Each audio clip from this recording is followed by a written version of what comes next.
called him the vampire. His actions changed the behavior and lifestyle of people in his country to the point that the Ministry of Defense announced special measures to try to capture him, and a reward of hundreds of thousands of dollars was announced for any information about him.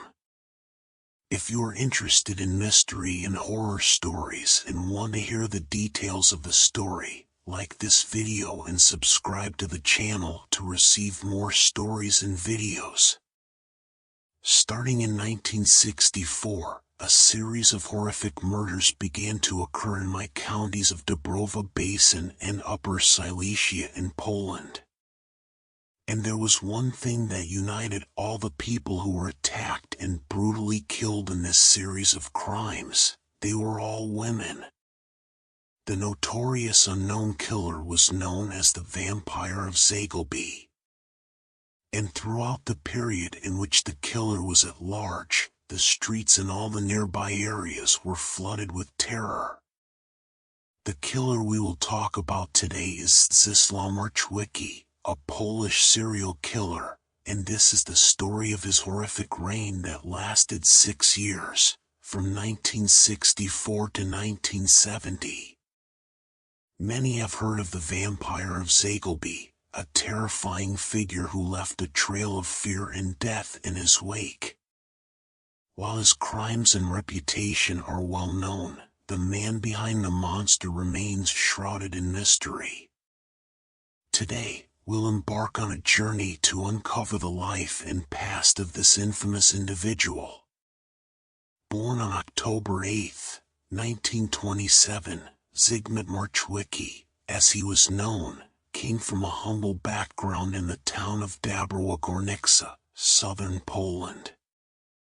His family was far from ideal, with a father who married 5 times, leaving a legacy of instability and unhappiness. Zygmunt's father, an alcoholic, provided little support for his family, leaving the burden of raising the children on his mother. With 3 brothers and 1 sister, Zygmunt's childhood was marked by hardship and a lack of parental guidance. Education was not a priority for Zygmunt, and his average intelligence and lack of interest further hindered his academic progress. While details about his early life are scarce, his own writings, penned during his imprisonment, shed some light on his experiences. Zygmunt lost his mother at a young age and described himself as a mediocre student, more preoccupied with girls and women than with his studies. Records indicate that he worked in the iron mines of Zawadski, Dąbrowa Górnicza, even as a minor. Following in his father's footsteps, Zygmunt developed a severe alcohol addiction. His memoirs also mention a woman named Maria Marcinkowska, believed to be his wife. However, their marriage was far from harmonious, marked by Zygmunt's excessive drinking and preference for spending time with his friends over his wife. Maria, in turn, endured his abusive behavior. Zygmunt's writings reveal a dark descent into the abyss, as he described his fascination with the sight of dead women, their lifeless bodies stripped bare and vulnerable. He confessed to the intoxicating allure of the smell of blood, even going so far as to self-harm to induce the sensation. As we delve deeper into Zygmunt's life, we'll uncover the events and circumstances that shaped him into the monster he would become, a figure whose name would strike fear into the hearts of the people of Zagłębie. On the 7th of November, 1964, an emergency occurred in the administrative capital of the Silesia region, the city of Katowice. A 15-year-old girl was found murdered and left on the road. According to experts, an unknown killer first struck the girl on the head with a heavy object, which killed her instantly. But the killer did not stop there and inflicted numerous strong blows on the young girl's body, who was already dead. The body was found 10 meters away from where she was killed, revealed by drag marks on the ground and blood. An autopsy determined that she was struck multiple times on the head with a heavy object, and after that, her body was dragged about 10 meters. Although there were no signs of rape, the buttons of her coat were undone, her skirt was lifted, and her genitalia were exposed. Despite the intervention and investigation by the Ministry of Defense, they were unable to arrest the killer. Many attacks against women were repeated in the following months. On the 20th day of the first month of 1965, a woman named Eva Bakken was found dead in the city of Gilad. About 2 months later, another woman named Lydia Novoska was killed in the city of Bergen. On the 14th of May of the same year, a third woman named Irina Shmeisko was attacked, but, fortunately, she managed to escape. At this point, investigators began to connect all these crimes that occurred in southern Poland. How was the connection made? And why did they link the cases together in the first place? Simply put, all the victims were women, and all the victims were attacked in the same way. They were struck from behind with a heavy object. This is the first point. Secondly, and more importantly, all the attacks happened in the vicinity of one area, the Zagłębie-Dąbrowski region. Consequently, it was assumed that all the attacks were the work of one person, the person who was nicknamed the Vampire of Zagłębie. The peak of this vampire's activity was in 1965. During that time, more and more women started disappearing, and the entire Silesia region began to experience a state of fear. Rumors started to spread, to the extent that some people said the vampire was from Zagłębie itself and was planning to kill 1,000 women in commemoration of the 1,000th anniversary of the founding of the Polish state. The fear spread so much that women started avoiding going out at night, and when they had to, they would ask a man to accompany them. After a special summit meeting held by the Ministry of Defense in the 7th month of 1965, it was decided to consolidate all the previous cases into one investigation. At this point, the hunt for the Vampire of Zagłębie began. On the 20th day of the first month of 1965, a woman named Eva Bakken was found dead in the city of Gilad. About 2 months later, another woman named Lydia Novoska was killed in the city of Bergen. On the 14th of May of the same year, a third woman named Irina Shmeisko was attacked, but fortunately, she managed to escape. At this point, investigators began to connect all these crimes that occurred in southern Poland. How was the connection made? And why did they link the cases together in the first place? Simply put, all the victims were women, and all the victims were attacked in the same way. They were struck from behind with a heavy object. This is the first point. Secondly, and more importantly, all the attacks happened in the vicinity of one area, the Zagłębie-Dąbrowski region. Consequently, it was assumed that all the attacks were the work of one person, the person who was nicknamed the Vampire of Zagłębie. The peak of this vampire's activity was in 1965. During that time, more and more women started disappearing, and the entire Silesia region began to experience a state of fear. Rumors started to spread, to the extent that some people said the vampire was from Zagłębie itself and was planning to kill 1,000 women in commemoration of the 1,000th anniversary of the founding of the Polish state. The fear spread so much that women started avoiding going out at night, and when they had to, they would ask a man to accompany them. After a special summit meeting held by the Ministry of Defense in the 7th month of 1965, it was decided to consolidate all the previous cases into one investigation. At this point, the hunt for the Vampire of Zagłębie began. The attacks often occurred in open areas. The killer would follow his victims and attack them suddenly. Generally, he would strike his victims on the head until they lost consciousness and then drag the bodies to more isolated locations.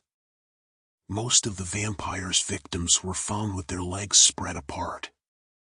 Penetration of the genitalia was present only in other cases isolated from these crimes, and the vampire was never reported to have attempted to derive sexual gratification from his victims.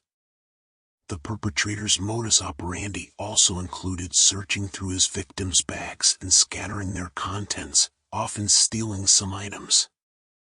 A large network of connections and excellent knowledge of the area's geography allowed him to evade capture for a long time, causing panic, increased anxiety, and his transformation into a terrifying legend for the residents of Zagłębie and the Silesia region. He often attacked women in 4 local towns, and during the first 2 years of his activity, the vampire committed 14 crimes, including 9 murders and 5 attempted murders. In the post-war history of Poland, this case was unprecedented, to the extent that law enforcement agencies, after failing to identify the perpetrator, sought the public's help and offered a reward of 1 million zlotys, Polish currency, to anyone who provided information leading to the vampire's arrest. Many communication channels were established so that people could report any information they had, with a guarantee of complete confidentiality for anyone who contacted the police. As a result of these methods, thousands of letters and phone calls poured in, and every message or call was meticulously examined. Meanwhile, the military forces warned women against walking alone in isolated areas. Husbands began escorting their wives to and from work, and parents stopped letting their grown daughters go out at night. The vampire ensured that he killed random women, leaving no traces that could lead to him. Nevertheless, most of the victims were young women who often walked alone at night. In 1965, the headquarters of the Defense Forces in Katowice established a group of experts and investigators, called Zagłębie, with the mission to capture the serial killer. The name was later changed to Anna, after the first victim of Marczewicki. Officer Jerzy Gruba took command of the entire operation, and the best operational and investigative personnel from Katowice were involved in the case. To expedite the investigation, the best scientists in the fields of criminology, psychology, and sociology were consulted, and the most advanced tools were used to search for the predator. Despite all these efforts, no results were achieved. However, the most significant breakthrough in the case came when the body of Juliana Gierk was found in the Błonia River. This young woman was the niece of the secretary of the Polish United Workers' Party. More than 300 men were suspected, including Marczewicki. After consulting scientists to build a profile of the killer, several psychological and mental profiles of 7 different hypothetical personalities were created, any of which could be the killer. This particular case was also considered with the possibility of political motives behind the crime. But as we know, the vampire of Zagłębie attacked his victims opportunistically. The last crime of the serial killer was Jadwiga Kosienka, on March 4, 1970. On that day, a man named Piotr Szotko was accused of the same crime, and he confessed to committing it. Piotr was a mentally ill welder from Sosnowiec. Generally, there was no direct evidence convicting him, but a few days later, he killed his family, set fire to his house, and committed suicide. Later, the police received a letter from an anonymous sender, stating that the murder of Jadwiga was the last one and that they would never be able to catch the perpetrator. To this day, no one knows who sent the letter.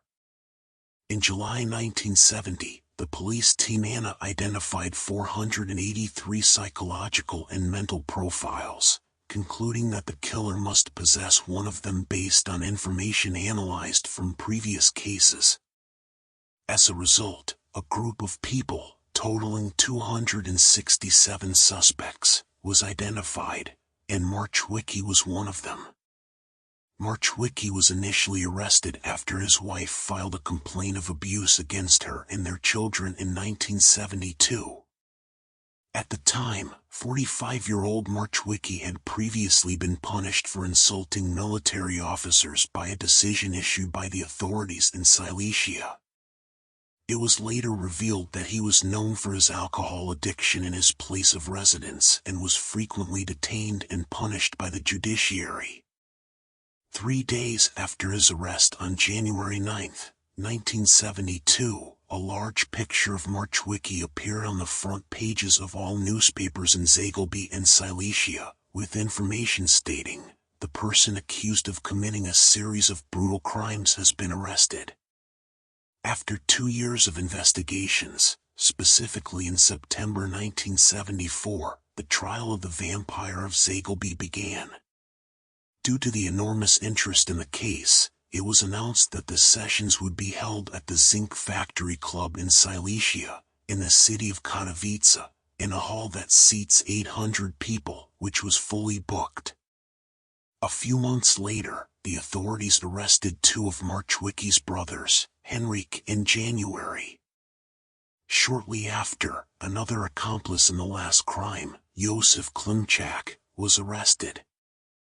The presentation of evidence in the entire trial process began in the second half of 1974 and ended at the end of July 1975.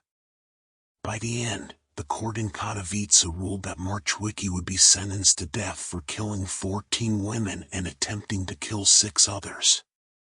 The trial of the Vampire of Zagłębie relied entirely on circumstantial evidence and lacked any definitive proof of Marchwicki's guilt.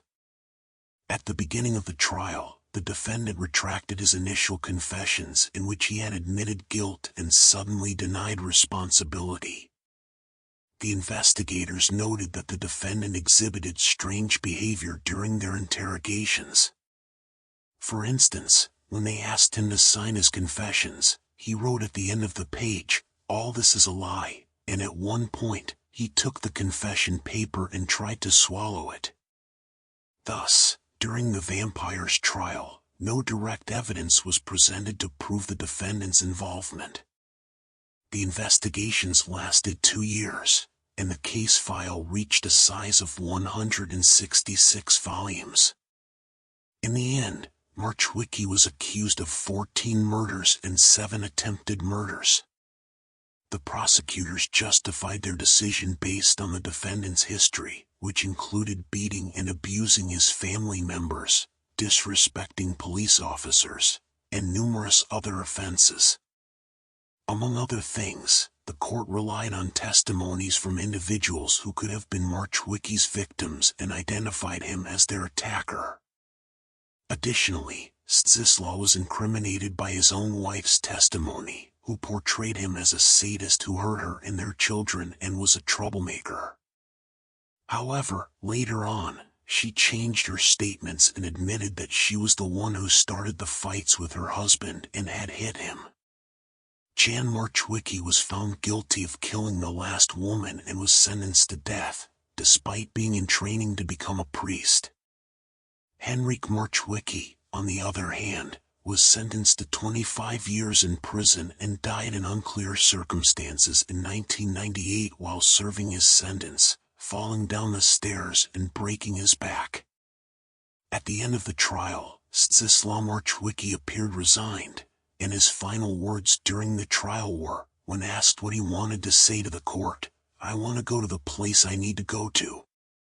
At the end of July 1975, the Regional Court of Katowice found Marchwicki guilty of the charges against him and sentenced him to death.